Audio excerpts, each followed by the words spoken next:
안녕하세요. 오늘은 좀 특별한 자료를 가지고 왔습니다. 1972년 6월 11일에 있었던 어떤 질의응답 기록인데요. 아, 네. 저도 봤는데 상당히 흥미롭더라고요. 그렇죠. 삶과 영성에 대한 깊은 질문들이 오고 갔는데 아미타불, 정토, 또 윤회나 카르마, 고통의 의미, 믿음이란 뭔가 이런 이야기들이에요. 정말 근본적인 주제들이죠. 네. 그래서 이 기록을 좀 깊이 들여다보면서 우리가 아는 현실이나 의식, 또 우주 속의 우리 자신에 대해서 좀 새로운 시각을 얻어볼까 합니다. 좋습니다. 어디부터 시작해 볼까요? 역시 그 아미타불 이야기부터 시작해야겠죠. 이 기록에서는 아미타불을 그냥 신화가 아니라고 하잖아요. 맞아요. 그 부분이 아주 독특하죠. 단순히 상징적인 존재가 아니라 열애계라고 하는 더 높은 차원이라고 해야 할까요? 열애 개요? 네. 거기에 실제로 존재하는 빛의 천사 같은 존재로 설명을 해요. 심지어는 고타마 시타르타, 그러니까 석가모니 부처님 이전부터 계셨던 분이라고까지 하고요. 와, 그럼 우리가 아는 불교 역사랑은 좀 다른 관점이네요. 그렇죠. 영적인 존재를 그냥 비유가 아니라 정말 실제하는 어떤 개체로 본다는 게 핵심인 것 같아요. 실제하는 존재. 그렇다면 정토에 대한 설명은 어떤가요? 보통 죽어서 가는 좋은 곳 이렇게 생각하기 쉬운데 아, 그 부분도 흥미로워요.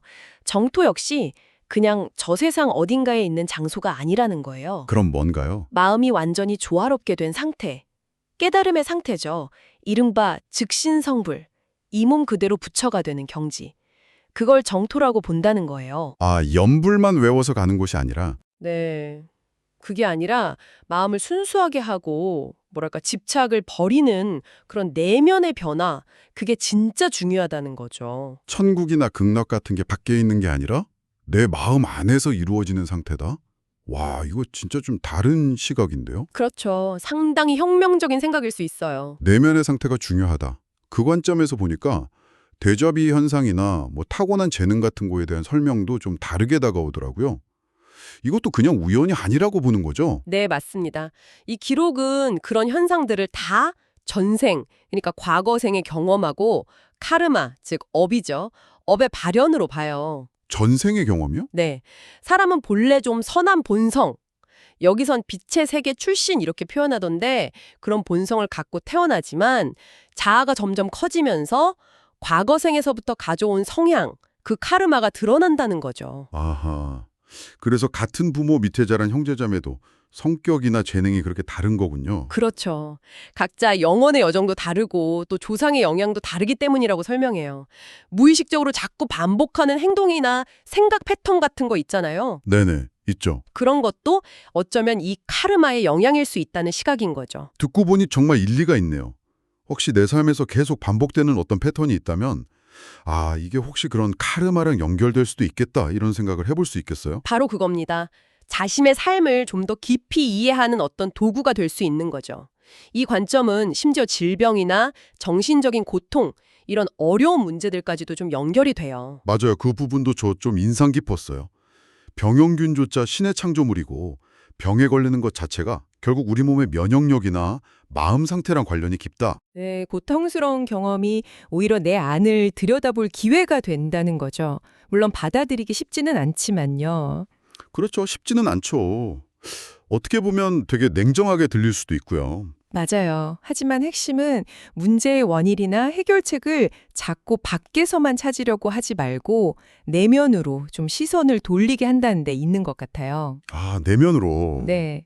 그래서 진정한 수행이라는 게 절에 열심히 다니고 부적을 사고 이런 외적인 형식에 있는 게 아니라는 거예요. 형식이 아니라. 마음과 행동을 조화롭게 다스리는 것, 즉 중도를 실천하는 내면의 작업, 이걸 아주 강하게 주장해요. 당시 나가노에 있는 젠코지라는 절의 사례를 들면서 형식주의에 빠진 불교를 좀 비판하기도 하고요. 결국 어떤 어려움이 닥치든 그 해결의 열쇠는 내 안에 있다. 이런 메시지군요. 네, 정확합니다. 자, 그럼 오늘 살펴본 이 1972년의 기록을 좀 정리해보면요. 우리가 눈으로 보는 이 물질 세계 너머에 어떤 실제가 있을 수 있다. 그리고 삶이라는 게 단 한 번으로 끝나는 게 아니라 영원의 긴 여정이고 그 과정에서 윤회와 카르마가 작용한다.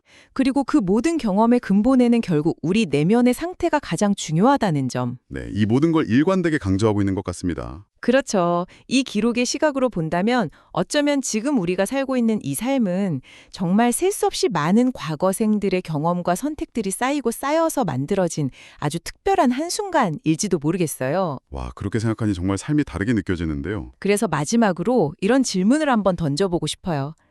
만약 당신의 삶에서 끊임없이 반복되는 단 하나의 패턴을 딱 꼽아본다면 과연 그것은 당신의 이 깊고 긴 영혼의 여정에 대해서 어떤 이야기를 들려주고 있는 걸까요? 깊이 생각해 볼 질문이네요. 네. 한 번쯤 스스로에게 물어볼 만한 질문인 것 같습니다.